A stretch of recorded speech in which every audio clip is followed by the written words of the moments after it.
Olá, eu sou Felipe Recondo e este é o Sem Precedentes, o podcast do Jota, em que nós discutimos o Supremo e a Constituição.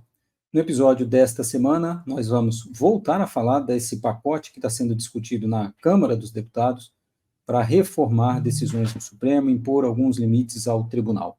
Hoje, mais especificamente, a gente vai falar da PEC 8, que trata das decisões monocráticas. E aí nós vamos esmiuçar esse texto. Vamos ver o que ficou de fora do texto e que talvez devesse ter entrado, os problemas em alguns deputados nesse texto, né, pelos deputados e pelos senadores, autores da proposta, como o Supremo pode interpretar essa PEC se ela for aprovada, inclusive para diminuir os seus efeitos. E, novamente, vamos ver, vamos fazer aqui as nossas sugestões do que deveria, talvez, ter sido incluído para enfrentar alguns desses problemas recorrentes do Supremo que envolvem essa liberdade, ampla liberdade de atuação individual dos ministros do tribunal. Aqui comigo estão Tomás Pereira, Juliana Cesário Alvim e Ana Laura Barbosa. Tomás, a gente ao longo da semana, já na semana passada, a gente já discutiu bastante esse pacote. E a gente, no programa anterior, tinha mencionado, né, essa PEC, talvez seja essa PEC 8, que trata das monocráticas, talvez seja a única que se salve de alguma maneira. E ouvindo alguns parlamentares, eles mesmos dizem que se algum desses projetos for andar, vai ser este. Só que aí a gente começou a olhar as minúcias dessa proposta. E a gente já vê inúmeros problemas, consequências e alguns efeitos que gerariam no tribunal que talvez obrigassem a corte a fazer, primeiro, uma interpretação do como isso deve ser aplicado, e depois algumas mudanças que teria de fazer. Então vamos começar, Tomás. Vamos começar no mais genérico aqui. Essa PEC aprovada, digamos que ela seja aprovada, que efeitos que ela teria e que discussão que a gente teria que fazer logo no dia seguinte em relação ao processo no Supremo Tribunal Federal? Olá, Felipe, Juliana, Ana Laura. Bem, eu acho que, como você disse, essa é uma PEC que, independentemente não, porque é relevante o contexto, é relevante e a gente já discutiu e vai voltar a isso, que sobre as intenções, a boa-fé, o que está por trás do andamento de uma PEC como essa nesse momento e assim por diante. Tudo isso é relevante para a gente entender o que ela quer fazer, entender quais são os efeitos disso, o que é esperado com próximas jogadas depois disso e assim por diante.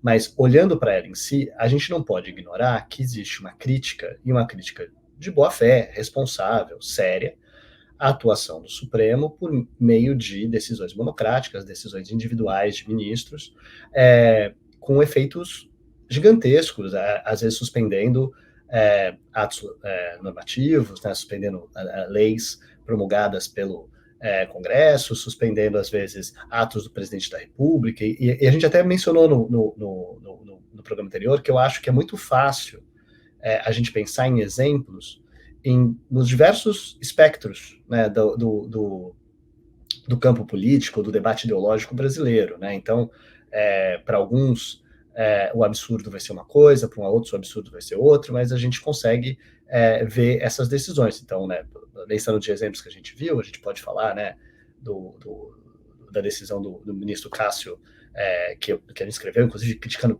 fortemente na época, determinando a abertura de templos durante a pandemia, foi muito criticada pelo próprio Supremo, o Supremo reagiu rapidamente a ela, mas ela produziu efeitos por conta de ser um feriado e assim por diante.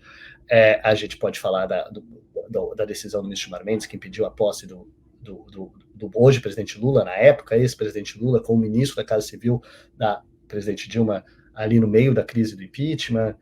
A gente pode falar sobre momentos em que o ministro Marco Aurélio deu algumas decisões, como, por exemplo, quando ele decidiu algo que até, ainda essa PEC, do jeito que ela está, não impediria, talvez, mas que ele impediu, determinou monocraticamente a soltura de todos, a liberação de todas as pessoas presas no Brasil, por conta da interpretação deles sobre a proibição de prisão a partir da segunda instância, no momento que o colegiado Supremo tinha decidido o contrário. Então, ele estava individualmente no contra próprio colegiado. Então, assim, a gente viu todas as coisas acontecerem, a gente sabe que é um problema em relação ao qual o próprio Supremo reagiu em alguma maneira, teve reformas recentes nesse sentido, a decisão de pautar-se no plenário virtual imediatamente, monocráticas Ô, ad Tomás, referendo. casos como esse. Então, eu acho que a gente tem essa questão. Diga, Recon. Só para fazer um acréscimo a esses exemplos que você deu, porque a gente também veio ao longo da semana no nosso grupo de WhatsApp, né, discutindo essas decisões que foram altamente controversas e que geraram reações nessas decisões individuais. Mas nós também tivemos decisões individuais que, de certa maneira, foram muito celebradas, por exemplo, pela oposição ou pelo governo de ocasião. E aí eu cito aqui algumas delas, né? Por exemplo, todas as decisões do ministro Lewandowski durante a pandemia, nas ADPFs, nos tantos incidentes na ADPF, determinando, por exemplo, que o governo estabelecesse uma política de vacinação, foram decisões individuais, claro, depois levadas ao colegiado logo em seguida, mas foram individuais. Então, também há decisões individuais que são muito celebradas, elogiadas, inclusive por parte do Congresso Nacional, que também foram individuais. Então, tem abusos, tem absurdos, que você já mencionou aqui, inclusive, mas tem também decisões que a gente ficaria sem, ou, claro, devesse só levar ao plenário. Mas só para dizer, né, tem algumas dessas decisões que não poderiam mais ser individuais. É verdade, mas eu chamaria a atenção que a gente, às vezes, pode até concordar com decisões individuais que não têm apoio do plenário. Talvez eu, individualmente, Uhum. concorde com uma decisão individual, por exemplo, talvez alguém que Ou ache que é mesmo que absurdo. tenha, né? Ou mesmo que Não, tenha, mas ser não, individual já é não, uma não, questão. sim, eu concordo, mas é que eu queria fazer uma diferença entre as duas coisas que eu acho que é importante, já que você deu o exemplo do Lewandowski na pandemia, eu acho que a gente poderia pensar em outros exemplos recentes também. Então, eu consigo imaginar diversos exemplos, eu tenho certeza que pessoas estão ouvindo a gente que concorde com a decisão individual de um ministro, que ele deu, que ele bancou e que não tem apoio do plenário, né? Então, por exemplo, eu acabei de dar um exemplo sobre isso. Talvez pessoas que sejam profundamente críticas à interpretação do Supremo na época, sobre a possibilidade de prisão a partir da condenação em segunda instância, achem que a decisão do ministro Marco Aurélio, determinando contra a decisão colegiada do Supremo na época, determinando individualmente que a liberação de todo mundo, que era recesso, né? Por isso que eu chamei a atenção, porque isso ainda talvez fosse possível mesmo que a PEC 9 passa, porque ela mantém ainda uma exceção para o recesso, mas de qualquer maneira, dando um exemplo desse tipo de decisão, talvez isso não era uma decisão que na época tinha apoio do plenário para ser tomada dessa maneira, mas você pode pegar e considerar que talvez pessoas concordem com ela. Existem decisões com que não só eu, você, a gente concorda em achar as positivas, de novo, o ministro Lewandowski durante a pandemia, eu consigo pensar a ministra Rosa Weber, uma decisão polêmica, a ministra Rosa Weber, que raramente dá monocráticas polêmicas, né, desse jeito, que deu uma decisão afetando o orçamento secreto, mas eu chamei a atenção para que, nesse caso, por exemplo, a ministra Rosa Weber, eram decisões que tinham apoio do plenário e que foram imediatamente levadas para referendo e que às vezes a gente via a monocrática ser dada e um movimento do Supremo e da sua presidência para pautar rapidamente e dos ministros do Supremo para rapidamente referendar, para mostrar que o Supremo estava por trás dessa decisão. Então, só para dizer que esse tipo de decisão, a gente pode imaginar que uma reforma como essa afete menos, porque se ela é uma decisão que tem o apoio do Supremo, que quando o ministro dá individualmente, os outros ministros se movimentam rapidamente para pautar e para referendar o quanto antes, a gente pode imaginar que esse é o mesmo tipo de decisão que, se você colocar ela no plenário virtual, rapidamente os ministros também se movimentariam para apoiá-la. Então, você não teria... Claro que muda, que você não tem a decisão em si já produzindo efeitos, há de referendo, e o referendo vindo, sei lá, 1, 2, 4 dias depois, você precisaria a decisão só produzir efeitos mesmo ali, quando ela fosse, de fato, tomada colegiadamente.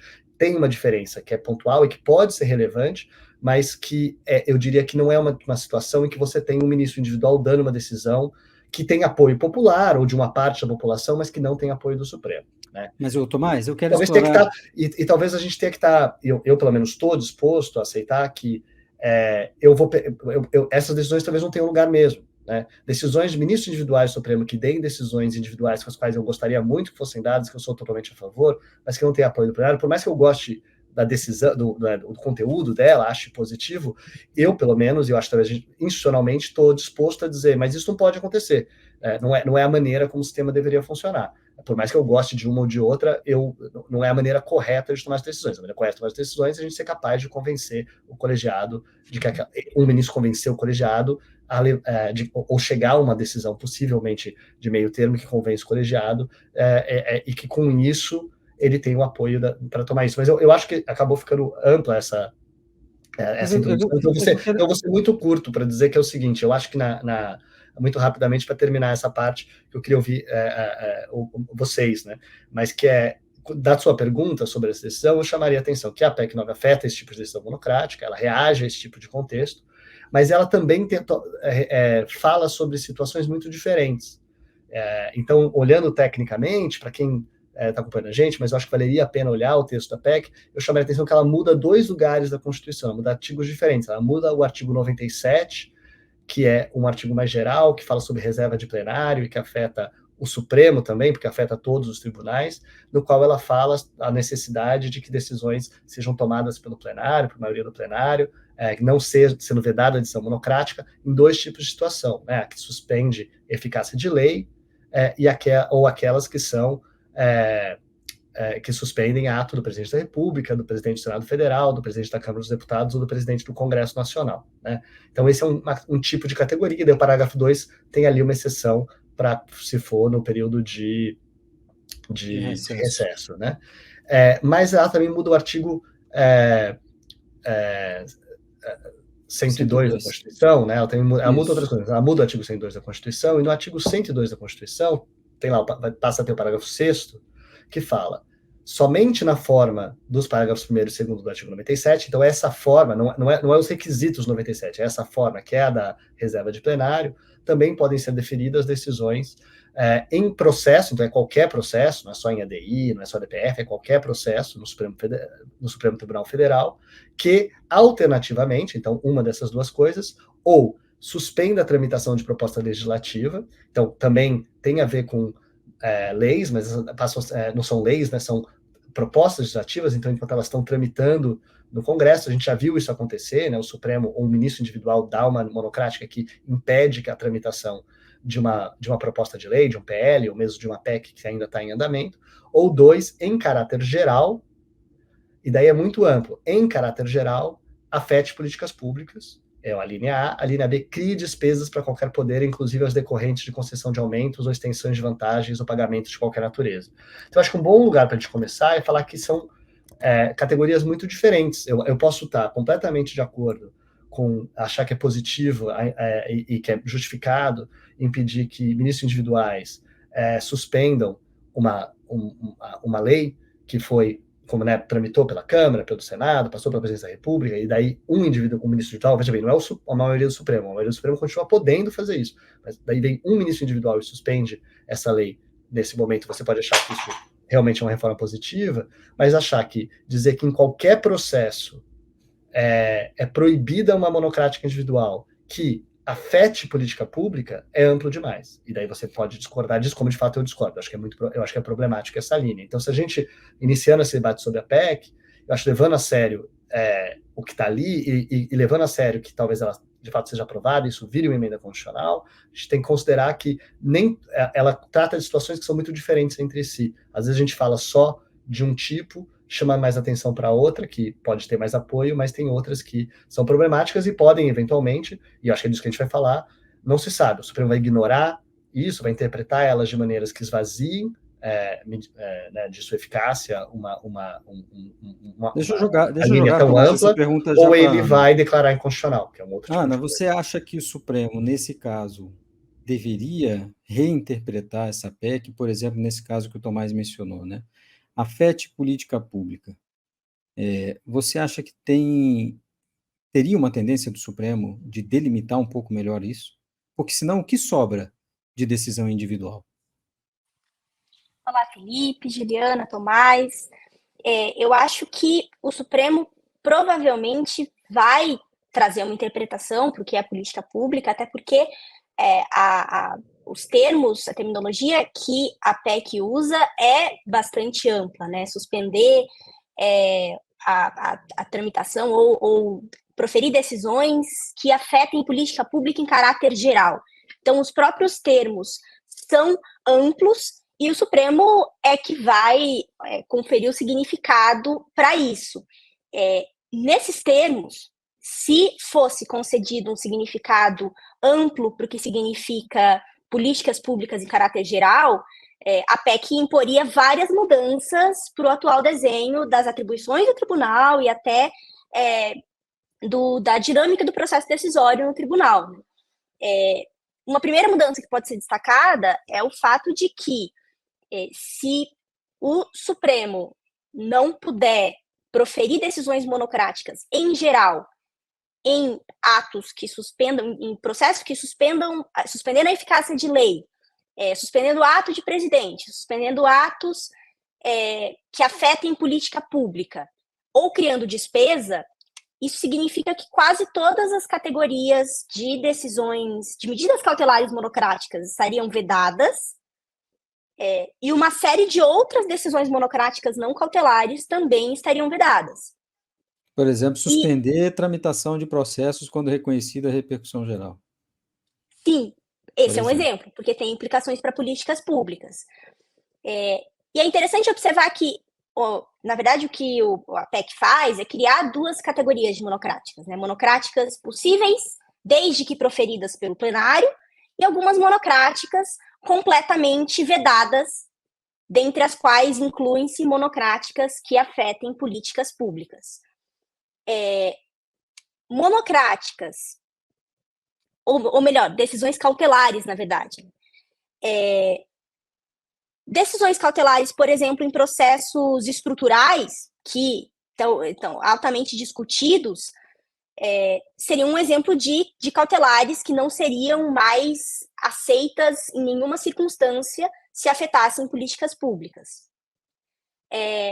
Outras decisões que envolvam, por exemplo, reclamações constitucionais, se decisões que envolvam reclamações constitucionais forem compreendidas como decisões que afetam políticas públicas, elas também estariam vedadas de acordo com uma interpretação mais expansiva do que significa políticas públicas. A DPF, que a gente vinha discutindo em outros episódios anteriores, como vinham tendo escopo ampliado, mesmo que não envolvessem a suspensão da eficácia de uma lei, uma DPF, a depender de qual é uma decisão monocrática cautelar em ADPF, que a depender do escopo do que ela faz, se fosse entendido que ela afeta políticas públicas, o que é bem certamente provável... afetará?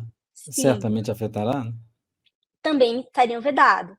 E eu acho interessante observar também, no que diz respeito às implicações para a competência do tribunal, que uma possível consequência dessa mudança imposta pela PEC é uma restrição na atribuição das turmas, que é algo que fica em segundo plano, mas tem grande consequência, porque a PEC, ela impõe a reserva de plenário, né? Ela altera a redação do artigo 97 da Constituição, que fala que decisões a respeito da constitucionalidade devem ser proferidas pela maioria absoluta dos membros. Maioria absoluta significa necessariamente plenário. Como o Tomás falou, não se aplica só ao STF, se aplica a qualquer tribunal e também ao STF.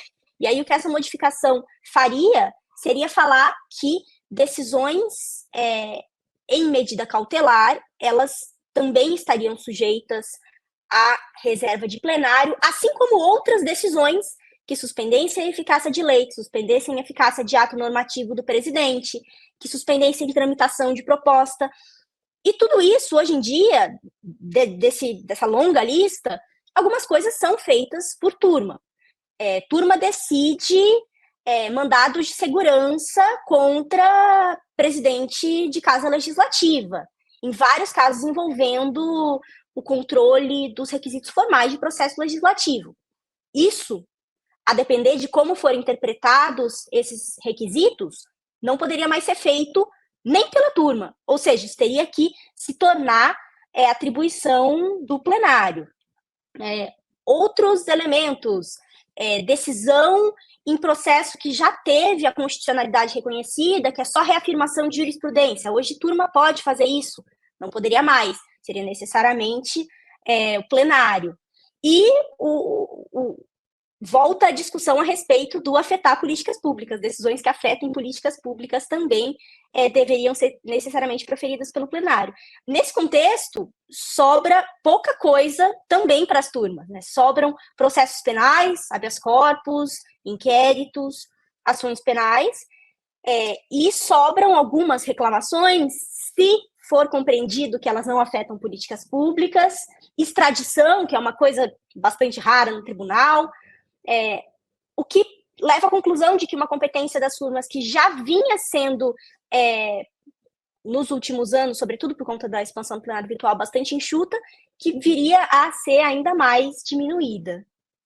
Depois a gente discute um pouco mais, Ana, sobre efeitos também no engarrafamento da pauta, né? Da pauta do plenário virtual, e também um pouco da dinâmica entre os ministros. Mas eu queria ouvir a Juliana sobre algo nesse sentido, que é...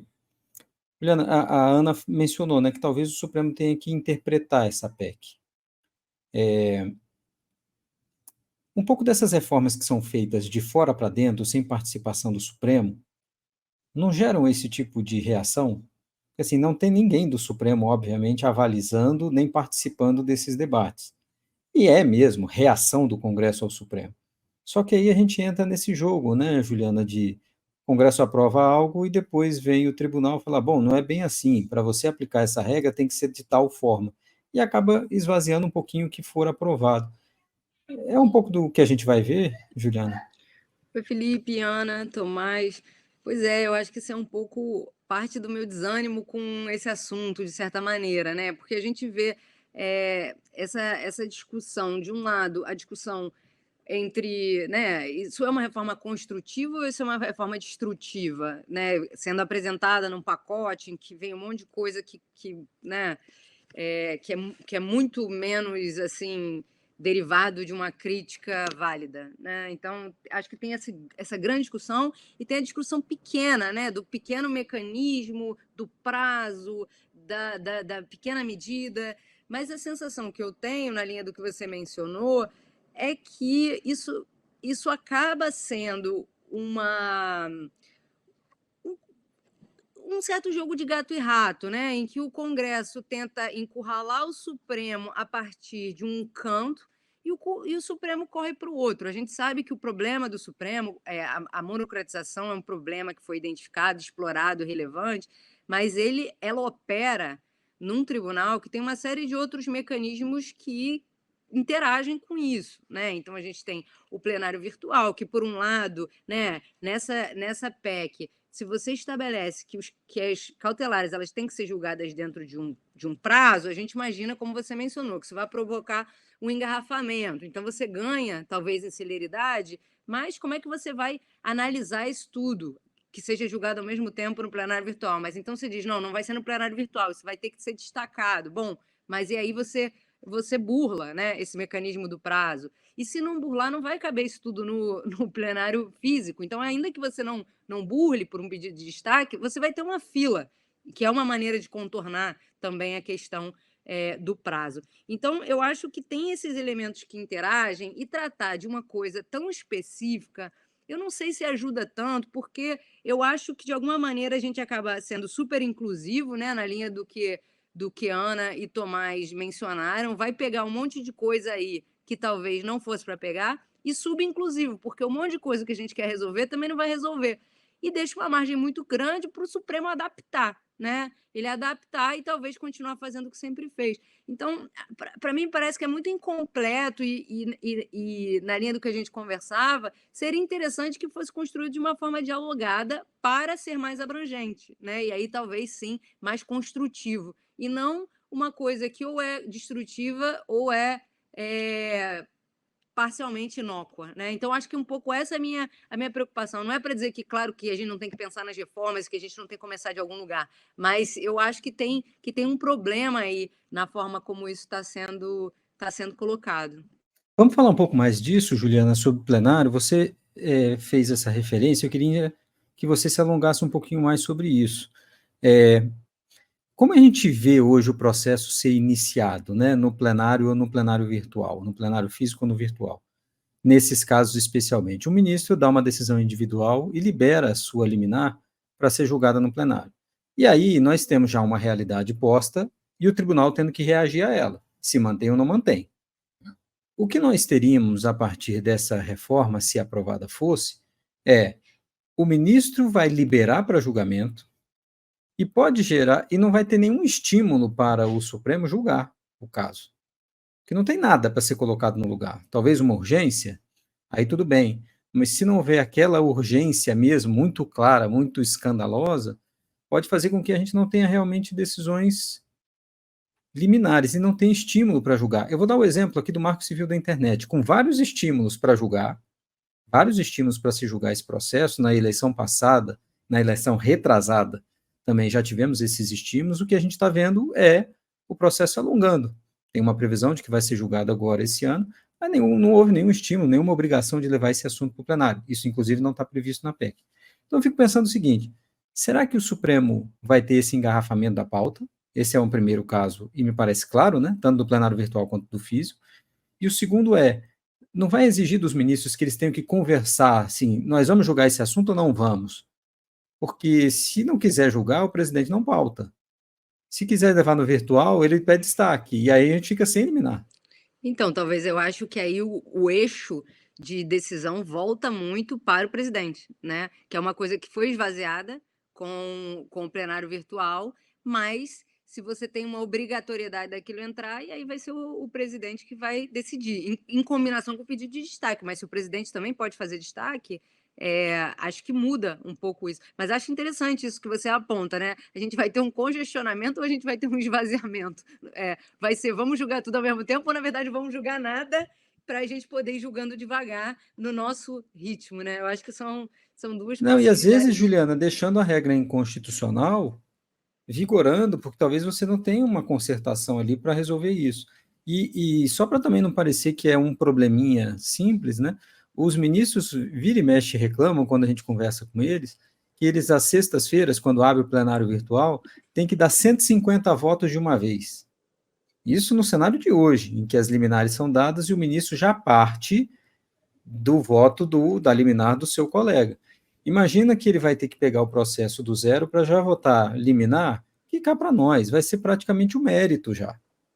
Porque se a PEC diz tem que julgar liminar e depois de 6 meses julgar o mérito, o Supremo já vai partir para o mérito em várias coisas, como já faz hoje, né? A gente já vê que já faz hoje. Mas tem essa outra mudança também. E aí é a dúvida, vai ter uma sobrecarga do plenário virtual, me parece, porque assim o Supremo vai ter que decidir essas coisas, e com muito menos de gestão. Vai ter mais colegialidade?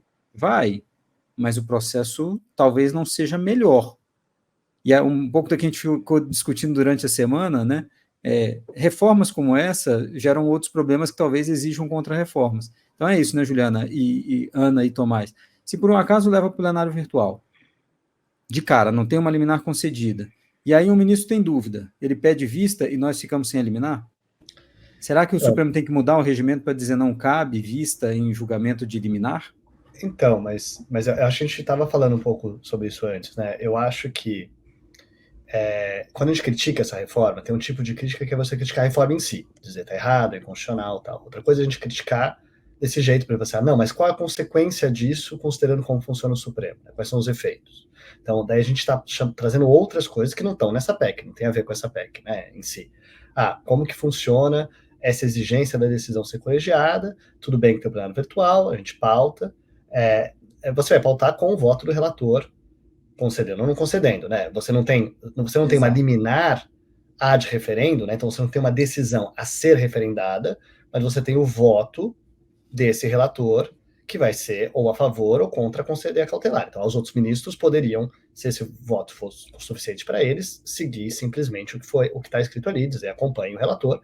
Se eles acharem que é o caso de divergência, alguém vai elaborar essa divergência e os outros talvez podem simplesmente seguir a divergência. Então assim, não é que também pensando como funciona, não é uma coisa impossível de funcionar, mas o que você está falando mas e se alguém pede vista? E daí você está, de fato, num problema, porque daí eu acho que é um problema importante, que a gente tem que pensar, que é o problema dos individualismos do Supremo. Então a gente tem dois problemas de individualismo que são diferentes. É um problema, um ministro individual, dar uma decisão, por exemplo, suspendendo uma lei, que não teria, ou não tem, e a gente sabe, ou imagina, que não teria o apoio de uma maioria dos seus colegas. Isso é um problema porque é um ministro individual tomando uma decisão que o colegiado não tomaria. Então essa PEC tenta impedir isso.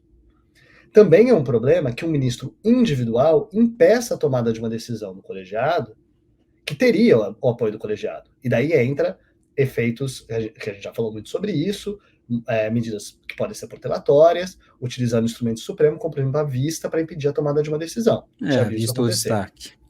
A vista ou destaque. O que eu acho que poderia acontecer? Se isso começar a acontecer, e é possível que isso aconteça, o Supremo pode... O controle sobre como funciona a vista é totalmente do Supremo. O Supremo pode controlar isso, é uma decisão interna deles.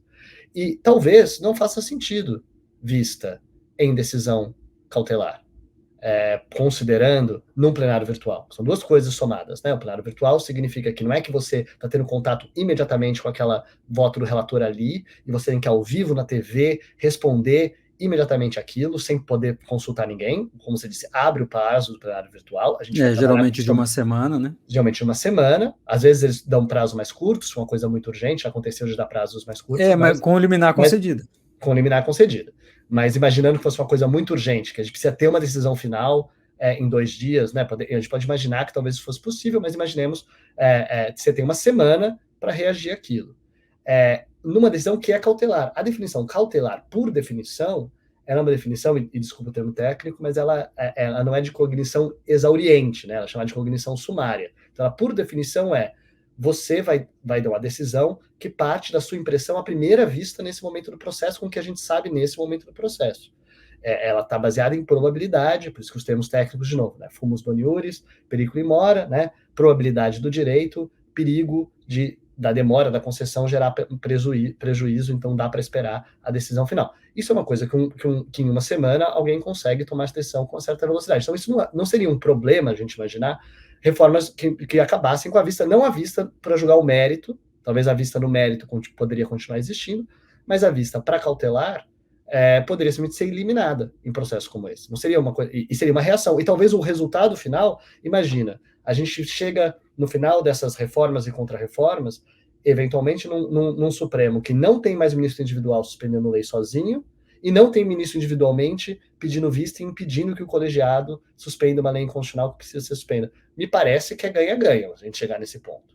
Agora, é claro que também há medidas intermediárias. Você poderia dizer que a vista pode ser pedida, mas que ela não pode ser um ministro só, ou o destaque, né? Não pode ser pedido por um ministro só, você precisa ter subminorias, precisa de 4 ministros, né? Pensando como outros tribunais funcionam, que às vezes você tem decisões majoritárias, decisões individuais, mas às vezes você tem decisões de subminorias, você precisa mostrar que tem um grupo de pessoas ali que concorda com você, que o ministro só é pouca coisa. Então, tem medidas intermediárias nesse sentido, para além de simplesmente eliminar a possibilidade de vista, mas poderia ser algo que acontecesse, e não seria algo que me parece que seria problemático. E percebe, isso me chama atenção para isso, que é uma coisa você reagir tendo isso e tendo a vista, o meu problema é como a vista vai ser abusada. Então a gente tem que falar sobre como a vista vai ser abusada e como que a gente pode impedir que a vista seja abusada. É diferente de ter um problema com a PEC, e eu acho que tem problema com a PEC, eu vou chamar a atenção de novo, eu acho que quando a PEC fala qualquer processo de maneira geral, que afete política pública, impedir decisão monocrática em qualquer uma dessas decisões, exigir plenário, né, impedir turma de dar decisões que afetem política pública, eu acho que é um problema. Então, aí eu acho que a gente tem um problema sério, eu acho que a vista é algo que a gente pode responder com uma outra reforma, o próprio Supremo pode responder a isso positivamente. Ana? Sobre esse ponto que o Tomás ressaltou, acho que é interessante falar que a PEC, ela fala que pedidos de vista serão concedidos coletivamente a todos os membros do colegiado. Mas nesse ponto, eu acho que a interpretação do plenário, provavelmente, do tribunal, provavelmente vai ser de maior deferência, porque todo mundo tem interesse em conseguir pedir vista quando quiser pedir vista. Então, eu imagino que o que aconteceria se esse texto fosse aprovado e se não tivesse alguma outra regulamentação do tribunal, como o Tomás sugeriu, o que aconteceria alguém pediria vista, o presidente falaria, alguém se opõe ao pedido de vista? Ninguém vai se opor ao pedido de vista, porque todo mundo quer pedir vista em um processo futuro, e o pedido de vista vai acontecer, a não ser que ocorra algum abuso de pedido de vista, e aí seria uma possibilidade de controle do colegiado, que eu também acho que hoje seria possível mesmo sem uma previsão. A gente vê a possibilidade de adiantar votos hoje em dia como uma espécie de controle social do pedido de vista, né, aumentando o ônus. Então, eu acho que nesse ponto não teria uma grande diferença. Agora, a grande diferença que o Tomás já ressaltou, e só para enfatizar, seria essa combinação do pedido de vista num processo de julgamento, no julgamento da medida cautelar. Porque o que a PEC fala, que daí não é tão diferente do que a gente tem hoje, é que teria um prazo máximo de 6 meses para um pedido de vista. Juntando a possibilidade de um prazo de 6 meses para um pedido de vista com a impossibilidade de que um ministro monocraticamente defira uma medida cautelar, o que poderia acontecer é que um ministro poderia frustrar o julgamento de uma medida cautelar, se assim fosse o caso, a não ser que o tribunal tivesse disposto a, de fato, exercer esse controle colegiado do pedido de vista do qual trata a PEC. Mas aí eu acho que entraria uma disputa, uma luta livre ainda maior do que a gente vê hoje em termos... Isso nunca aconteceu, né, Ana? Sim, Eu vou lembrar que no seria caso do financiamento de campanha, quando o ministro Gilmar pediu vista, alguns ministros em reservado discutiram a possibilidade de mandado de segurança contra o pedido de vista. E não foi adiante, obviamente, esse debate, porque senão vale para todo mundo, né? Agora, eu queria continuar aqui, Juliana, conversando com você sobre um ponto que você deixou na dúvida, né? Pode acontecer sobrecarga do plenário, com os ministros tendo que julgar a toque de caixa tudo que chega, ou esvaziamento. Com isso, assim, ó, a gente não vai decidir. E pensando, né, Juliana, o Congresso também ia pressionar. Se o Congresso... Tem uma coisa que ficou de fora, e vale a pena a gente também falar sobre isso. Tem a previsão na PEC de que, concedida a medida cautelar pelo colegiado, o Supremo tem tantos meses, 6 meses, se bem me lembro, para julgar o mérito. Se não for julgado o mérito, anula os efeitos da liminar. Ou seja, o Supremo vai ter que decidir a liminar e já partir para o mérito num segundo semestre. Isso não é muito comum do que acontece no Supremo. Então, a gente veria um efeito também sobre isso. E a Juliana, afinal de contas, a gente teria, vamos exagerar aqui ou vamos estressar esse assunto, a gente teria engarrafamento do plenário ou a gente teria esvaziamento dele? E aí a coisa que ficou de fora. A PEC não diz em quanto tempo o Supremo tem que julgar uma ADI, julgar um processo. Isso ficou de fora. Essa é uma das coisas, né, que a gente sempre diz aqui. Tá, o Supremo pode postergar indefinidamente o julgamento de uma ação. E aí queria, Juliana, também que se você pudesse avançar no que mais ficou de fora dessa PEC. Felipe, só uma observação que eu acho que daria margem para discussão aqui, né? Você falou que teria que o mérito deveria ser apreciado em 6 meses. Aí tem o parágrafo seguinte que fala que se não for concluído o julgamento, né, ele deve ser ele deve ser incluído direto na pauta, com preferência sobre todo do plenário, sobre preferência de mais temas, respeitada a ordem cronológica para apreciação, caso exista mais de um processo com prazo vencido, sob pena de perda da eficácia da decisão cautelar. Mas eu acho que sob pena se não incluir na fila, né, na pauta. Então, eu não sei se a não se cautelar cai julgar. ou não. Eu não sei Mais se a uma cautelar dessas cai. que o Supremo talvez tenha que vá adaptar a leitura, né? Esse caso eu até vejo claramente o Supremo julgando isso inconstitucional, trancamento de pauta de decisão, porque aí vai dizer o seguinte, não, a gente não pode ser impedido de julgar outros processos. Mas sobre a questão do congestionamento, eu acho que tem essa. Você tem pouco incentivo para dar cautelar, porque você vai ter que julgar em 6 meses. Então, assim, a não ser que seja uma coisa assim, que vai perecer ali o direito muito imediatamente, 6 meses talvez dê para. Você não vai ficar com todos esses constrangimentos, né? Depois você vai ter uma liberdade para poder julgar, você não vai ficar sujeita a isso. E se o Supremo fosse comprar, que vai estar limitado por todas essas regras que estão sendo colocadas, né? Então tem a outra margem. Tudo bem, a gente vai julgar e vai continuar fazendo mais ou menos do jeito que sempre fez, porque a gente tem controle do calendário, no fim das contas, em razão da sobrecarga de trabalho, né? Então pode ser essa outra saída. Eu acho que é isso, né? Sem querer ser repetitiva, mas quando a coisa não é um pouco mais assim holística e também não é dialogada, esse é um risco que vai acontecer. E acho que um outro ponto que vale lembrar foi uma coisa que você chamou atenção na semana passada, é como é que isso se compatibiliza com a discussão que está sendo feita de processo estrutural e não a discussão que é meramente isso não pode, né? Tem toda uma discussão que está colocada no Congresso sobre como regular isso, etc. Porque também, claro que tem uma dimensão que é o Supremo, ele fica com um poder sobre um tema de ir tocando, né, aquilo durante muito tempo, mas também tem uma dimensão de oportunidade ali, né, que é uma dimensão de incluir um viés dialógico do Congresso, se for o caso, né, de uma discussão que envolva a lei,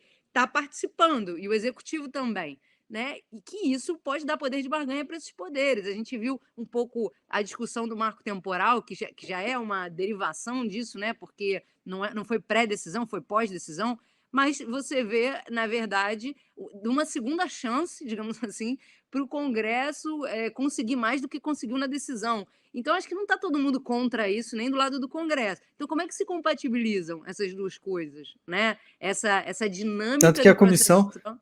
tanto que a comissão é do Senado, né? Foi o Senado que criou a comissão para aprovar uma lei regulamentando o processo estrutural. Eles é que estão discutindo. O projeto vai ser deles, aprovado por eles. Pois é, e aí fica essa dúvida. Como é que essas duas coisas se encaixam? Não sei, ou vai ter que rever isso à luz da nova dinâmica do processo estrutural quando isso estiver colocado. Não sei. E aqui, para a gente fechar, a gente já está se alongando, eu queria só da gente mencionar algumas coisas que ficaram de fora dessa PEC. Então, a Juliana acabou de mencionar processo estrutural, né? Algumas, e o caso de demarcação de terra indígena. Por exemplo, conciliação, hoje o ministro leva um julgamento para a conciliação de forma monocrática. Ele não está suspendendo nada, mas será que não merece uma análise sobre isso? O ministro pode levar solitariamente algum tema para conciliação e ficar estendendo esse prazo e essa negociação? Negociação e conciliação em torno de constitucionalidade de lei. Outro ponto, algumas decisões polêmicas do ministro Dias Toffoli sobre anulação de provas e condenações da Lava Jato não estariam abarcadas também por isso. Então, também ficariam de fora.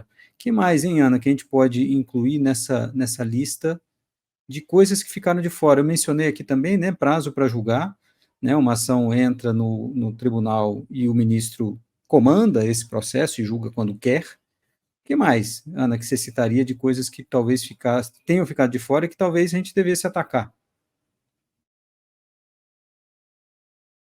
Ana, você está no mudo. Continua no mudo, Ana. Então, eu peço a ajuda dos universitários aqui. Tomás e Ju, vocês lembram algumas outras coisas que ficaram de fora nesse processo, ou nessa PEC, que talvez vocês incluíssem?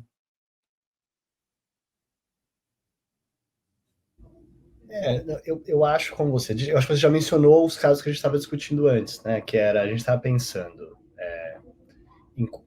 como exemplos de decisões monocráticas com efeitos amplos que não incluiriam, que não estariam dentro nem desses termos muito amplos, né? Porque elas não suspendem a eficácia de uma lei ou ato do presidente da República, e elas também não afetam política pública, a não ser que você interprete afetar a política pública da maneira mais ampla possível, né? Então, por exemplo, as decisões do ministro Toffoli que afetam os acordos na Lava Jato, você até pode dizer, não, mas essa leitura, né? Mas vamos interpretar afeta a política pública, porque isso afeta a política pública de combate à corrupção. Mas daí, de fato, tudo estaria impedido, e eu acho que tem a ver com a realidade que a gente falou antes, que eu acho que é importante, que não me parece que o Supremo vai interpretar a FET política pública da maneira mais extensiva possível, porque interpretar de maneira extensiva esse artigo, que é super extenso, é reduzir o seu próprio poder. Não parece que eles têm interesse em fazer isso. Pelo contrário, como eu disse, é provável que eles ou interpretem, ou ignorem, ou interpretem da maneira mais reduzida possível, que é quase o mesmo que ignorar, ou declarem constitucional, né? Essas são as opções.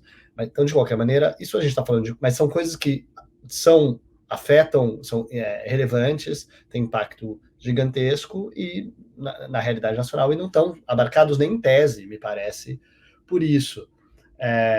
Outro ponto aqui, Tomás, só para não esquecer. A Ana voltou, eu acho que talvez a Ana possa... Sim, eu ia chamá-la de volta e dizer também outra coisa, né? Tem alguns processos no Supremo que a gente olha e fala, esse era um caso típico para audiência pública. Talvez pudesse ter algum controle também colegiado do que os ministros gostariam que tivesse audiência pública, né? E a audiência pública, a gente sabe, também é parte da estratégia individual de cada relator. Mas, Ana, voltando para a gente fechar, o que mais ficou de fora aí que você incluiria? Você, deputada Ana Laura Barbosa. Claro. Bom, eu acho que um poder que, de fato, não foi mencionado, e talvez é o poder mais sem restrições hoje no STF, é o poder de liberação dos autos para julgamento, que, de fato, entendo ter ficado de fora porque é difícil lidar, porque o relator ele tem a atribuição de redigir o relatório, ele tem a atribuição de instruir o processo, convocar audiência pública, aceitar amicus curiae. Então, faz sentido que não tenha um prazo determinado para que isso ocorra, mas também não faz sentido, na minha visão, que não exista nenhuma forma de controlar possíveis abusos desse prazo. Não faz sentido que um processo passe na mão de vários relatores, demore 10 anos para os autos serem liberados para julgamento. Mas a dificuldade de controlar a liberação pelo relator é estabelecer um prazo que seja razoável e, ao mesmo tempo, não impeça o exercício adequado dessas atribuições que o relator tem. É uma função relevante. É relevante que o relator tenha esse poder, ele não pode ser retirado do relator, mas, ao mesmo tempo, poderia ter alguma forma de controlar esse abuso. Tem algumas coisas que vocês já mencionaram, né? Os limites do pedido de destaque.